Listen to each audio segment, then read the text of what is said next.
written a book entitled Cards as Weapons, a study of self-defense with the ordinary playing card. It'll be out in a few months, and in it I deal with very important chapters, self-defense for geriatrics. As you well know, all old people play gin rummy. Also, I deal with self-defense against plastics. In Chapter 3, if you're attacked by a chicken which runs amok, first find it. I have one over here. Next, fire at the chicken. This disables it completely. If you're attacked by a band of animals, or an animal band, fire and keep dancing. Dance, you devils, dance. Keep moving. Go for it. Move, move. Bounce. Hey, let's go. Dance, you devils, dance. One for the Gipper.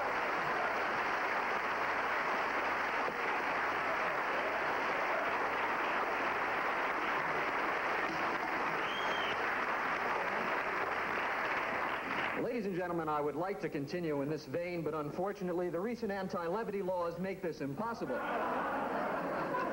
Consequently, I'll be doing a serious card trick, simulating the skill of real magicians.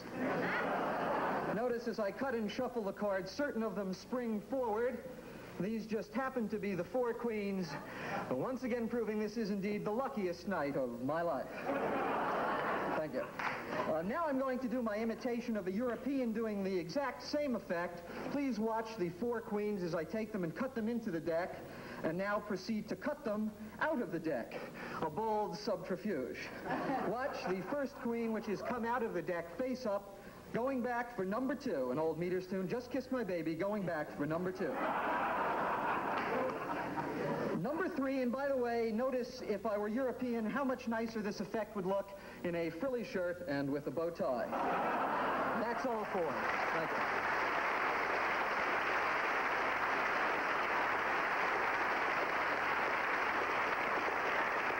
And now, risking this streak of good fortune, I'll continue and do my imitation of this same trick as if it were done by a magician 100 years ago, with your kind attention.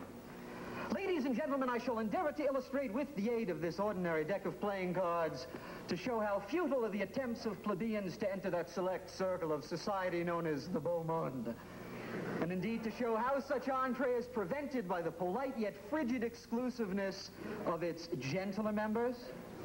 Let us assume it is the occasion of a public reception. Our table, the hall, our deck, the common herd, and we may fittingly select the 4 queens as representing the feminine portion of the smart set.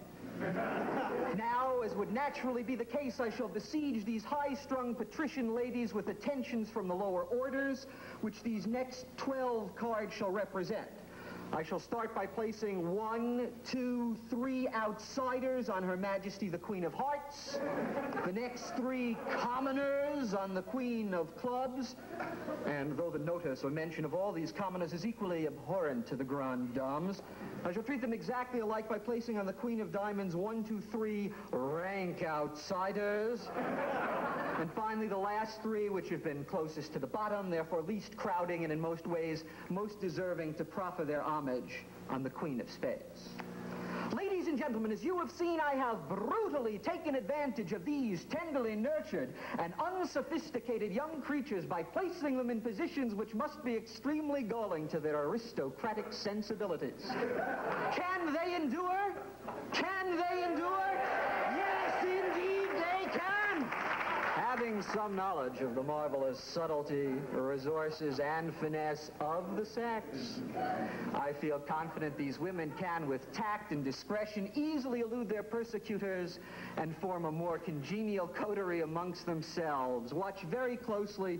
Watch first the Queen of Spades as she turns her back on her suitors, and then she goes to Windsor for the weekend. Next, the Queen of Diamonds, slightly more daring than her friends, tantalizes the men, Gucci, Gucci, goo, and amidst their flushed consternation, makes her escape.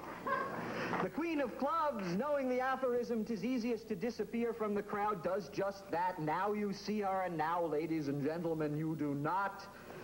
And finally, the Queen of Hearts, or, as I suggested only a moment ago, is it possible these women would seek out each other's company? Yes, indeed. The fatal vanity of the sex proves me correct. That's 1, that's 2, that's 3, and that's 4. Thank you very much.